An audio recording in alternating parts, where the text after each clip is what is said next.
दमुहु व इर्दुहु व मालुहु, विनयम पे हराम दा, इज्जतम पे हराम दे, मालम पे हराम दे।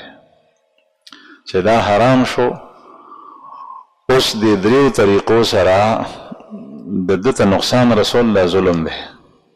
وینه په حرام نه، د وینې نقصان دا دی چې قتل کی، غوږ ته پرې کی، پوزه ته پرې کی، لاس ته پرې کی، زخمی کی، په سر باندې په کوته کې ووي، کاڼې ورته راخلاص کی.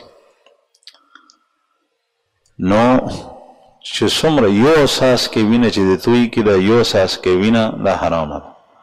ځکه رسول الله صلی الله علیه وسلم چې د هغې احادیث مبارک جوامع الکلم او لږ الفاظ معنا ډېره دم ټکې ذکر کړی دی. وینه به حرامه ده. وینه یو ساس کې هم کېدی شي، وینه یو لیټر هم کېدی شي، او وینه د یو اندام چې هغه پرې کړی شي د هغې نه توی وینه هم کېدی شي، او وینه د قتل په صورت کې هم کېدی شي. دا هر قسم وینه رسول الله صلی الله علیه وسلم فرمایي حرامه ده چې دی د مسلمان توی.